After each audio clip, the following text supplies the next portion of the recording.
नमः शिवाय जो मेरा मूल मंत्र है, चतुर्दशी के आद्रा नक्षत्र में यदि इसका किसी ने जप किया तो तत्काल उसको 1 करोड़ मंत्र जपने का फल प्राप्त हो जाता है। स्वयं महादेव कहते हैं।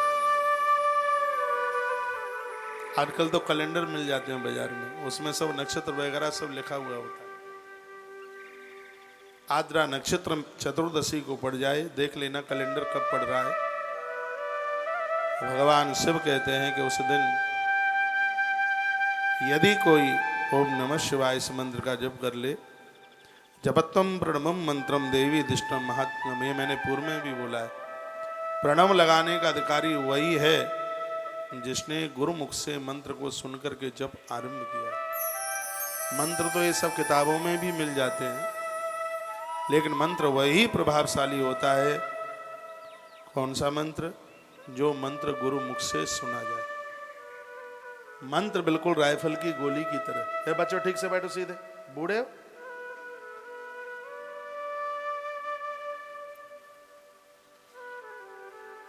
मंत्र राइफल की गोली की तरह है बिल्कुल। राइफल की गोली नली में रखी जाएगी, नीचे से हॉर्स दबाया जाएगा तभी अपना प्रभाव दिखाएगी, नहीं तो गोली के ऊपर आप डंडे मारो, पत्थर मारो, उसके ऊपर कोई फर्क नहीं पड़ता। गोली के लिए नली चाहिए, मंत्र के लिए गुरुदेव की बोली चाहिए। जब वह मंत्र रूपी गोली गुरुदेव की बोली से निकलती है तो वो अपना प्रभाव दिखाती है, विशेष प्रभाव उसका होता है। वैसे भी कहा जाता है जब तक जीवन में नहीं है गुरु तब तक जीवन नहीं है शुरू। सूर्यगत्ता महा आद्रा एकम कोटि गुणम भवे, 1 करोड़ मंत्र जप करने का फल तत्काल प्राप्त हो जाता है। चतुर्दशी के दिन आद्रा नक्षत्र में सूर्य आ जाएं और उस समय जप किया जावे ओम नमः शिवाय, ओम नमः शिवाय, ओम नमः शिवाय। बहुत बड़ी उसकी महिमा।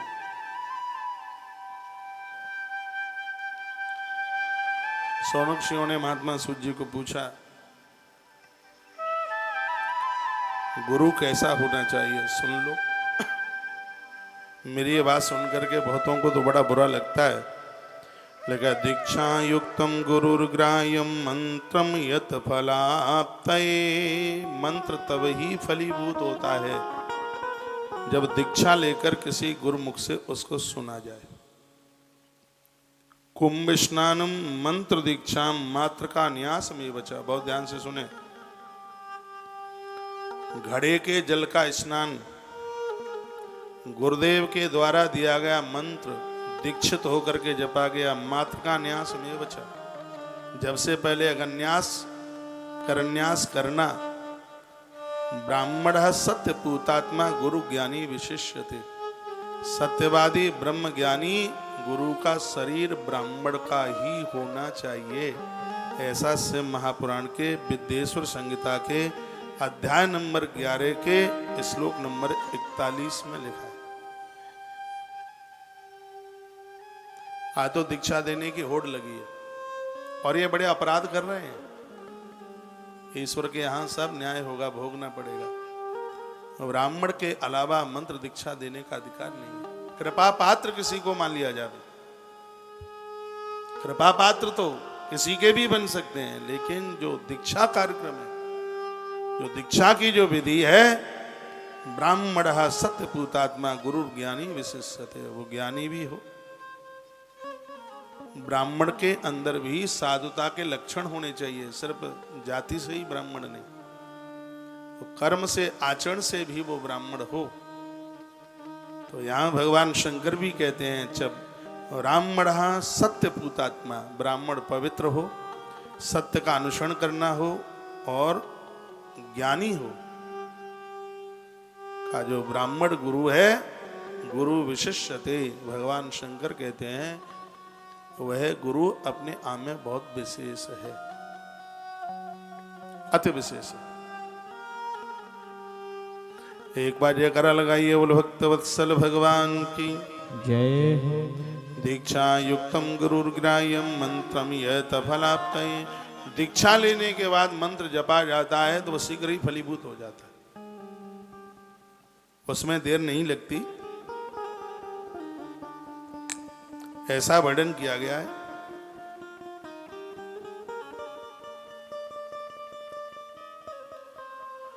जहां भी आप जुड़े हैं और आपने मंत्र दीक्षा ली है, 1000 दिन में उस मंत्र में जितने अक्षर हैं उतने लाख का जप होना चाहिए। मान लिया ओम नमः शिवाय है, 5 इसमें अक्षर हैं, तभी पंचाक्षर है। 1000 दिन यानी 3.25 साल में इसका 5 लाख जप होना चाहिए। वैसे महापुराण में लिखा है वह साधक अपने आप में बहुत विशेष है जो हर महीना 1.5 लाख मंत्र का जप करता है, यानी एक दिन में 5000। आज ही हम और बाबा अशोकानंद जी चर्चा कर रहे थे, मैं बोल रहा था कि महापुराण में लिखा है कि साधक को 5000 मंत्र का जप रोज करना चाहिए, एक महीने में उसका 1.5 लाख का एवरेज आ जाए तो मंत्र सिद्ध हो जाएगा। ऐसे लोगों का जीवन बिगड़ता नहीं है, वो लोग स्वयं तीर्थमय हो जाते हैं। और बातें बहुत की जाती हैं तमाम के लिए, ऊट पटांग बोलने के लिए सबके पास समय होता है, लेकिन जब साधना के लिए किसी के पास टाइम नहीं होता। दीक्षा तो इसलिए ले ली जाती है, पड़ोसन ले आई है, लगता ही क्या एक नारियल ही तो लगेगा, वो भी महाराज वापस तुमको ही दे देंगे, क्या लगेगा उसमें। दीक्षा के बाद तो जीवन में परिवर्तन आना चाहिए। ये पूरे के पूरे अध्याय भरे पड़े हैं। यंत्र तंत्र शास्त्र में कहे गए वचनों के अनुसार 3 बार गुरुदेव मंत्र का उच्चारण करवाते हैं, दीक्षा दी जाती है। प्रणव जपने का अधिकार गुरु दीक्षा के बिना संभव होता नहीं। भगवान महादेव ने आज इन दोनों देवताओं के सिर के ऊपर हाथ रखा, मंत्र सुनाया। मंत्र है ओम नमः शिवाय। ओम नमः शिवाय, इसमें ओम सूक्ष्म है और नमः शिवाय स्थूल है। ओम नमः शिवाय, ओम नमः शिवाय। दीक्षा के बिना तो ओम नमः शिवाय जपने का अधिकार ही नहीं है। नमः शिवाय करता रहेगा, लेकिन ओम नमः शिवाय दीक्षा लेने के तत्पश्चात ही इसको जप करने का अधिकार है। बात समझ में आ रही है? बोर तो नहीं हो रहे हैं? बोलो बांके बिहारी लाल की, श्री हनुमान जी महाराज की जय। जय जय श्री राधे, जय श्री राधे, श्री राधे। आद्रा समम सदा गेयं पूजा होमादितर्पणे, दर्शनम दुप्रभाते च प्रातः संगव कालयो, चतुर्दशी तथा ग्राह्य निशीथा व्यापिनी भवेत्, प्रदोष व्यापिनी चैव परियुक्ता प्रशस्यते। इसमें वर्णन किया गया है कि आद्रा नक्षत्र चतुर्दशी को इसमें जो भी शुभ कर्म आप करते हैं, भगवान महादेव कहते हैं कि वो सब अपने आप में अनंत गुना हो जाता है। ऋषियों ने सूत जी महाराज को कुछ भगवान शंकर की पिंडियों के बारे में पूछा, स्थान के बारे में पूछा, कहाँ जप करें, कहाँ कौन सी पिंडी का पूजन करें, इसके बारे में आप बता देते तो आपकी बड़ी कृपा होती। ऋषि कहने लगे कथम लिंगम प्रतिष्ठाप्य, कथम वा तस्य लक्षणम, कथम वा तसंव्यर्च्ये च देशे काले चके नहीं। कितना बड़ा शिवलिंग पूजे, कौन सी धातु का शिवलिंग पूजे, कौन से स्थान पर पूजे शिवलिंग, इसके बारे में आप बता दें। तो लिखा है अनुकूले शुभे काले पुण्य तीर्थे तटे तथा। जब भी कभी शिवलिंग की स्थापना करानी है तो अनुकूल स्थान हो, जहां लोगों को आने जाने में दिक्कत न हो। शुभ मुहूर्त में शिव महारात्रि से बढ़कर के शिवलिंग स्थापना के लिए कोई दूसरा दिन नहीं है, ऐसा शिव पुराण में लिखा है। सबसे श्रेष्ठ शिव महारात्रि कौन से भी नक्षत्र में पड़े, कौन से भी समय पड़े, शिवरात्रि को बहुत श्रेष्ठ बताया गया है। अनुकूल शुभ, अनुकूलता में हो, शुभ मुहूर्त हो, तीर्थे तटे तथा तीर्थ में यदि स्थापना कराई जावे तो ज़्यादा विशेष है। नदी के किनारे पर स्थापना कराई जाए, जलाशय के किनारे कराई जाए। और इसमें एक बड़ी सुंदर बात कही है मंदिर की प्राण प्रतिष्ठा वहां करानी चाहिए जहां उस मंदिर की सदैव पूजा होती रहे। मंदिर की प्राण प्रतिष्ठा कराने पर बहुत बड़ा पुण्य है, और यदि मंदिर में पूजा नहीं हुई तो प्राण प्रतिष्ठा कराने वाले को बहुत बड़ा अपराध लगता है। इसलिए पूर्व काल में लोग अपना निजी मंदिर न बनाते हुए बाबाजियों के आश्रमों में बनवाते थे, क्योंकि वहां तो परंपरा में कोई न कोई पूजता ही रहेगा। और यहाँ पर पिताजी ऊपर गए और बच्चे लायक नहीं निकले और मंदिर ऐसे ही उखड़ा बुखड़ा पड़ा हुआ है, तो महाराज संपूर्ण कुनबे के लिए दिक्कत परेशानी हो जाती है। तो ऐसी तमाम बातें कही गई हैं। मंदिर की पूजा पाठ, मंदिर का पूजन ठीक से चलता रहे, होता रहे, तो मंदिर की प्राण प्रतिष्ठा करने की बहुत बड़ी महिमा है, बहुत ज्यादा। तो कल्प लक्षण संयुक्तम लिंगम पूजा फलम लवेद सर्व लक्षण संयुक्तम तथा पूजा फल प्रदम। ऐसे शिवलिंग जो सभी लक्षणों से युक्त हैं, उनको यदि पूजा जावे तो शीघ्र ही उसके परिणाम घोषित हो जाते हैं। पृथ्वी से, जल से, तेज से ये शिव पिंडियों का निर्माण हुआ है। पूछा गया है कि गोलाकार भी है शिवलिंग और बिल्कुल लंबा भी है शिवलिंग। वर्णन किया गया है 9 रत्नों का भी शिवलिंग है। 9 रत्न कौन कौन से हैं, इनके शिवलिंग मिल जाएं तो बड़े प्रभावशाली हैं। नीलम रक्तम च वैदूर्यम श्यामम मारकतम तथा मुक्ता प्रभाल गोमेद वज्राणी नवरत्नकम। ये 9 रत्न के शिवलिंग हैं। नीलम, वैदूर्य, मुक्ता, मोती, मूंगा, गोमेद, हीरा, ये 9 रत्नों में से आते हैं।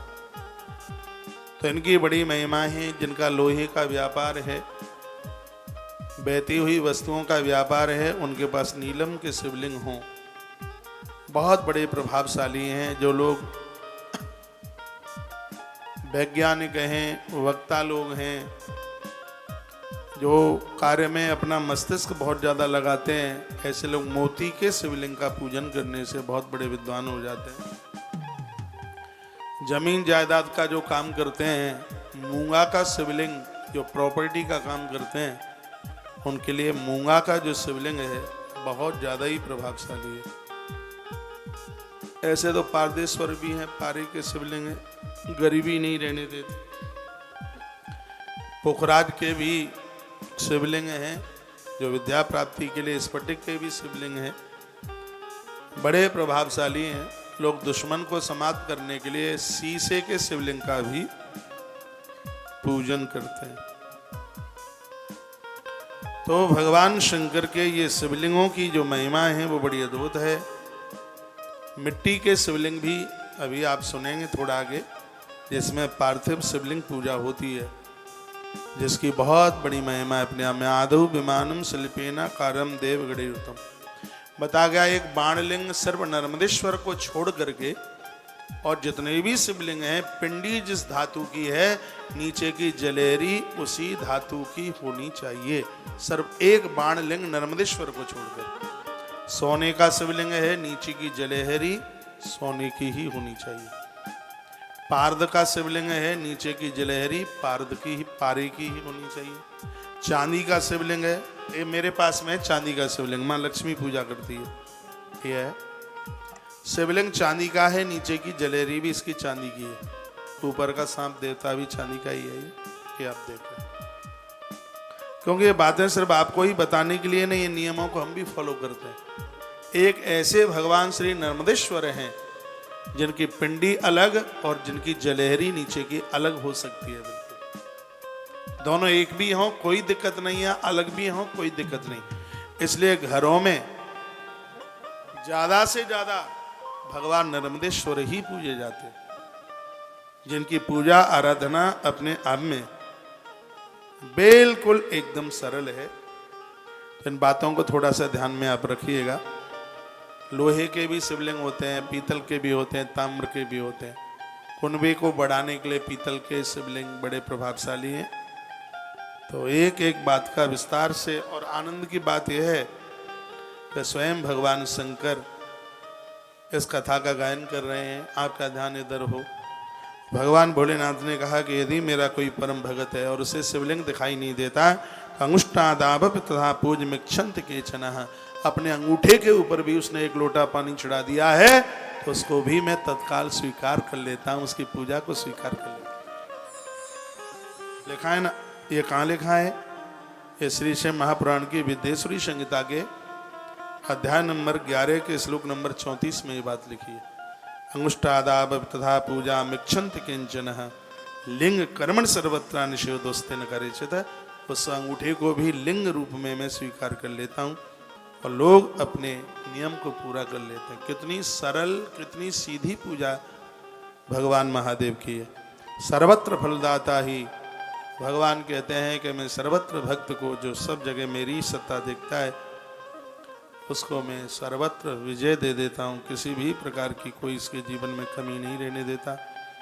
भगवान कहते हैं मेरे लिंग के पास में, मेरी पिंडी के पास में बैठकर जो कोई 10,000 या 1,000 मंत्रों का जो नित्य जप करता है, मैं उसका ऋणी हो जाता हूँ, उसकी साधना को सिद्धि दे देता हूँ। भगवान कहते हैं शिवलिंग के पास बैठकर कोई 1,000 माला, 1,000 माला में कितना है? कितना है? 10 माला में 1,000 हो जाए। 10 माला सटकाने में कितनी देर लगेगी? ना कितनी भी देर, 22 मिनट लगेगी, 20 मिनट लगेगी। 10 माला, एक माला में लग जाएगी, आपके हिसाब से एक माला में लग जाएगी। हमें तो ज़्यादा टाइम लगता नहीं है, अभ्यास में आ गया है। मुझे तो कितना 25 मिनट लगती है, क्योंकि मेरी माला तो 11 स्वाट की है, तो एक जपता हूँ पूरा, सीधे 11 हो जाती है पूरी। आपको लग जाएगा पौन घंटा लग जाएगा, आपको 5 मिनट लगेगी तो आपको 50 मिनट लग जाएगी। और इतना सीधा सा मंत्र है। अब इसमें बताया गया है कि मंत्र किसको किस प्रकार से जपना चाहिए, वो समझ लें। तो वर्णन किया गया है कि दीक्षा प्रणवेनादिसंयुक्तम ब्राह्मणानां विशिष्यते। और ब्राह्मण के मुख से प्रणव मंत्र को आप सुनिएगा। कुंभ स्नानम मंत्र दीक्षा मातृका न्यासमेव च ब्राह्मणा सतभूतात्मा गुरु ज्ञानी विशिष्यते। यह बात वर्णित कर दी गई है। पंचकोट जपम कृत्वा सदा शिव समो भवेत। जिसने 5 करोड़ शंकर जी का जप कर लिया है वो साक्षात महादेव की तरह हो जाता है। एक अद्वैत्र चतुष्कोट्या ब्रह्मादीनाम पदम ब्रजेत जपेद लक्षर लक्षम व अक्षराणाम कृतम पृथक। इसमें 3 करोड़ जप की भी बात कही गई है, 5 करोड़ मंत्र के जप की भी बात कही गई है।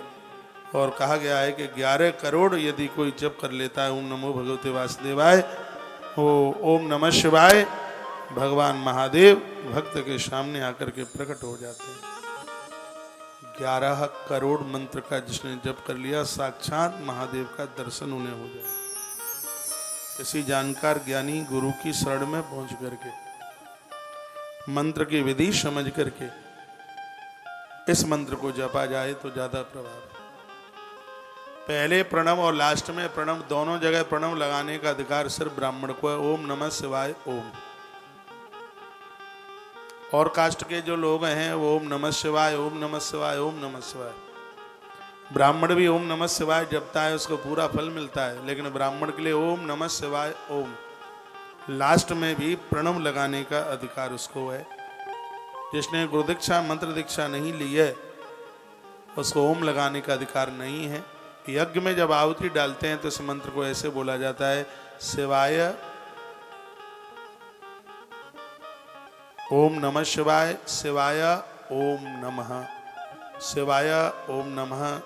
ये उसको यानी ओम नमः शिवाय तो ये जप के समय में, और जब उसमें आहुति डालते हैं तो शिवाय ओम नमः, शिवाय ओम नमः। ऐसा भी इस ग्रंथ में वर्णित किया गया है। मैं यहाँ से वही बोलूँ और मैं आपको बोलूँगा, कहीं त्रुटि नहीं हो जाए, कहीं गलती नहीं हो जाए, इसलिए ओम नमः शिवाय ही जप करें और ओम नमः शिवाय से ही आप यजन में आहुति डालें, यज्ञ में आहुति डालें। जितना बने बताया गया। 1000 मंत्र जपने से नित्य 1000 यानी 10 माला यदि आप रोज जप लेते हैं तो 1000 दिन में इस मंत्र की सिद्धि मिल जाएगी। किसी रोगी को मंत्र पढ़कर आप दे दोगे उसको फायदा मिल जाएगा। तीर्थ के किनारे नदी के किनारे तीर्थ में बेल वृक्ष के नीचे, बरगद के पेड़ के नीचे बैठकर, जलाशयों के किनारे बैठकर यदि इस मंत्र का जप किया जाए तो इसको सिद्ध होने में बिल्कुल देर नहीं लगती। यह भी वर्णन है, शीघ्र ही सिद्धि मिल जाती। जब नारद जी बहुत ज्यादा कष्ट में थे, विश्वमोहिनी प्रसंग में कथा आती है रामायण में, तो भगवान नारायण ने कहा शांति चाहते हो तो काशी जाओ और भगवान के मंत्र का जप करो, तभी शांति मिलेगी। एक चौपाई है, देखिए। जप हूँ जाई शंकर सतनामा।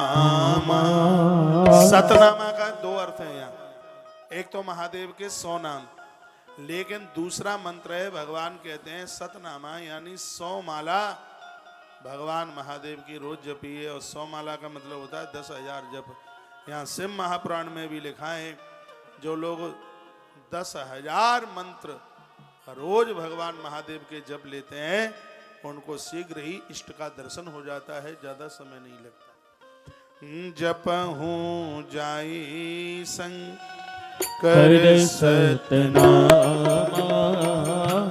जप हो जाए शंकर सतनामा, होई हृदय तुरत विश्रामा। हो जाए शंकर सतनामा, जप हो जाए कर सतनामा, होई हृदय तुरत विश्रामा। जप हो जाए शंकर सतनामा, होई हृदय तुरत विश्रामा। जप हो जाए शंकर सतनामा, होई हृदय तुरत विश्रामा। जप हूँ जाए शंकर सतनाम। गुरु मंत्र जपने से शीघ्र ही हृदय में विश्राम मिलता है। रामायण में प्रभु श्री राम जी ने महर्षि वाल्मीकि जी को पूछा, गुरुजी मैं कहाँ रहूं? गुरुदेव ने कहा, राम तुम कहाँ नहीं हो, मैं तुमसे पूछता हूँ। राम जी ने कहा, गुरुदेव मैं तो ठीक हूँ, सब जगह हूँ, लेकिन मेरे साथ लक्ष्मण यानी वैराग्य और जानकी यानी भक्ति, वैराग्य और भक्ति के सहित कहाँ रहूं? तो महर्षि वाल्मीकि जी भी कहते हैं कि मंत्र राजनीत जप हूँ तुम्हारा, मंत्र राजनीत जप हूँ तुम्हारा, कोई हृदय मंत्र राजनीत जप हूँ तुम्हारा, पूजहि तुम ही सहित परिवारा। मंत्र राजनीत जप ही तुम्हारा, मंत्र राजनीत जप ही तुम्हारा, पूजन तुम ही सहित परिवारा। मंत्र राजनीत जप ही तुम्हारा, पूजन तुम ही सहित परिवार।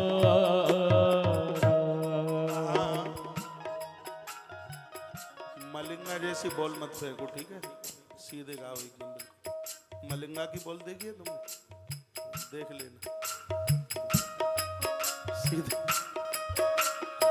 बिल्कुल सीधे, यूं ना करो।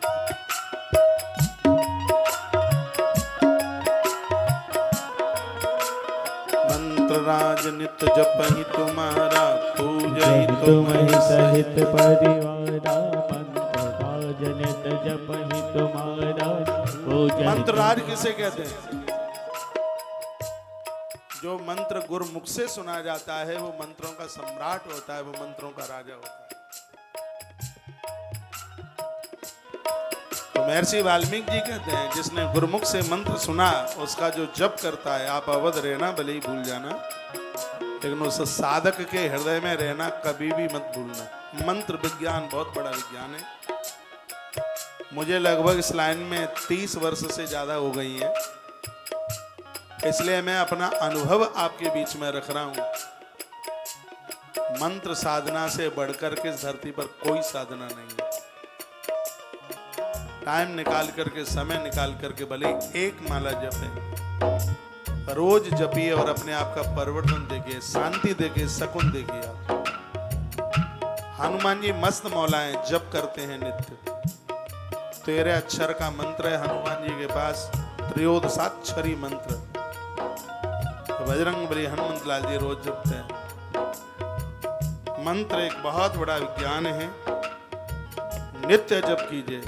अशुद्धि ऋतुकाल में, सूतक पातक में बिना माला के जप कीजिए, बिना प्रतिमा के जप कीजिए, बिना आसन के जप कीजिए, मानसिक भाव से जप कीजिए, लेकिन कीजिए जरूर। मंत्र मन को नियंत्रित कर देता है। जीवन में 5-4 चीजें चाहिए, उसमें मंत्र भी तो है। जीवन में एक गुरु चाहिए, जीवन में संत चाहिए, ग्रंथ चाहिए, भगवंत चाहिए, और जीवन में एक मंत्र चाहिए। मंत्र के द्वारा शांति मिलती है, सुकून मिलता है। भगवान शंकर मंत्र के ऊपर बोल रहे हैं, एकम दशार्णम मंत्रम च सतोनम च तदुर्धकम अयुतम च सहस्रम च शतमेकम बिना भवे। एक नाम से लेकर के हजारों नामों तक नित्य भगवान का जप करें। वेद में भगवान शिव को प्राप्त करने के लिए बहुत से मंत्र बताए, और उन मंत्रों में एक विशेष मंत्र है जिसका नाम है ओम नमः शिवाय, पंचाक्षरी मंत्र।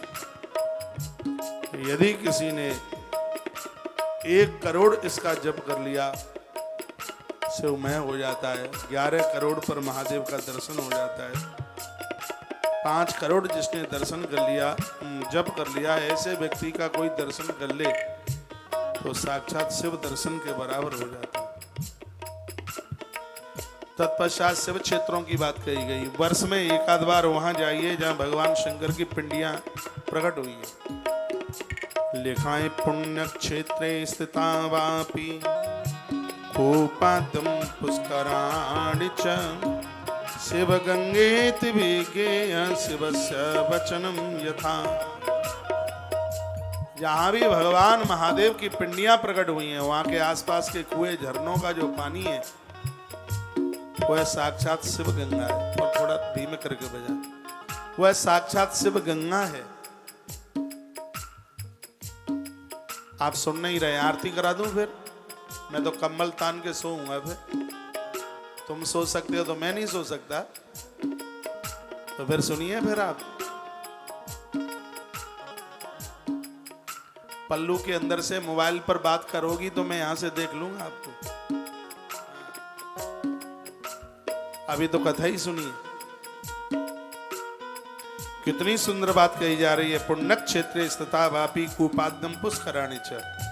कुआ, बावली, सरोवर जितना भी महादेव के क्षेत्र में है वो सब शिव गंगा है। ऐसी जगह पर बैठ करके जप किया जावे, मंत्र सिद्ध हो जाता है। शिव क्षेत्र में दाहा कर्म, दशाहा, मासिक श्राद्ध, सपिंडीकरण एवं वार्षिक श्राद्ध, पिंडदान, ये सब किया जावे तो जीव को पापों से छुटकारा मिल जाता है, ऐसा वर्णन है। भगवान महादेव के जो क्षेत्र हैं, जो शिव क्षेत्र हैं, इन क्षेत्रों में रात्रि निकालने की बड़ी महिमा है। यहाँ पर किसी का अंतिम संस्कार किया जाए, त्रयोदशी संस्कार किया जावे, वहां पर पिंडदान किया जावे शिव क्षेत्र में, तो जो भी कोई जीव मौत को प्राप्त हुआ है उसके अपराध समाप्त हो जाते हैं। यह वर्णन किया गया। ऐसी जगह पर सोनक्षियों ने कहा कितने दिन तक रुके? कह दिया अथवा सप्तरात्रम वा वशेद वा पंचरात्रकम। का 7 रात्रि रुको शंकर जी के तीर्थ में। सौनक ऋषियों ने कहा कलयुग में 7 दिन किसको मिलेंगे? तो सूर्य जी कहने लगे तो फिर 5 रात्रि रुक जाइए। अभी भी टाइम समय ज्यादा है तो त्रंबा शिव पदम लवे। तो फिर 3 रात्रि रुक जाइए। 3 रात्रि के लिए भी समय ना मिले तो 1 रात्रि रुक जाइए। 1 रात्रि के लिए भी समय ना मिले तो यमराज के हाथों से फिर कुटने की तैयारी कर लीजिए। जब 1 रात को भी टाइम नहीं है तो यम के दूतों से कुटाई, पीठ पटा होगी, तैयार हो जाए फिर पिटने के लिए। क्या अद्भुत बात कही गई है। सतयुग में 12 वर्ष तीर्थ में रहने से जो पुण्य प्राप्त होता था, और धीमे सतयुग में 12 वर्ष तीर्थ में रहने से जो पुण्य प्राप्त होता था, कलयुग में सिर्फ 1 रात्रि तीर्थ में वास करने से उतने फल की प्राप्ति हो जाती है। खाली ताली बजा करके खुश मत करो, तीर्थों में जाया करो। ग्रंथ तो यह कहता है कि 50 साल के नीचे हो तो 10.5 महीना घर में, 1.5 महीना तीर्थों में रहो। जो 50 के नीचे वाले, 1.5 महीना तीर्थ उनके लिए। जो 50 के ऊपर वाले हैं, 10 साल गवर्नमेंट ने और बढ़ा दिए हैं तो मैं भी 60 साल करे देता हूं। जो 60 वर्ष के से लेकर के ऊपर वाले हैं उनके लिए 10.5 महीना तीर्थ में और 1.5 महीना घर में। नहीं तो पूरा जीवन ही तीर्थ में निकाल दें। इनका भी लड़का बच्चा याद करते हैं, ये वीआईपी कोटा है, इसको जरूर भरिए, नहीं तो कल से हम ये बीच में सो खड़वा देंगे। ये कैमरे में खाली जाता है, फिर लगता है महाराज की कथा में लोग नहीं है। अब उनको क्या पता है कि बेचारे पीछे बैठे हुए हैं। या तो इसको भरिएगा और या फिर बीच का जो बॉर्डर है उसको कल से अलग कर दीजिए। ये बीच में खाली जाता है, टीवी में अच्छा नहीं लगता। बोलिए बांके बिहारी लाल की जय हो। श्री हनुमान जी महाराज की जय हो। जय जय श्री राधे श्री राधे श्री राधे। और यहाँ तो सब वीआईपी हैं, ये बाउंड्री क्या करेगी? पीछे वाले बैठे हैं सब वीआईपी हैं, सब फर्स्ट क्लास वाले हैं। भगवान के दरबार में तो 3rd क्लास कोई होता ही नहीं है। राम जी जब अयोध्या में आए वनवास के समय पर, तो जितने लोग उतने ही राम। आगे वालों को भी राम उसी समय दर्शन दे रहे हैं, पीछे वालों को भी उसी समय दर्शन दे रहे हैं। पिछले वाले के हम कितने भाग्यशाली हैं, राम जी ने आगे वालों को छोड़कर और हमें पीछे वालों को सबसे पहले दर्शन दिया। अमित काल प्रकटे होते ही काला। भगवान एक संग सबको मिले। ईश्वर के दरबार में सगरे एक ही है। ये तो एक व्यवस्था के रूप पर ये बाउंड्री सी लगा दी है। कोई ये ना सोचिएगा हम पीछे बैठे हैं तो हम छोटे हो गए। और मेरी निगाह आगे वालों पर तो होती नहीं है, पीछे वालों पर ही ज्यादा होती है। यहाँ से बोलो बांके बिहारी लाल की जय हो। श्री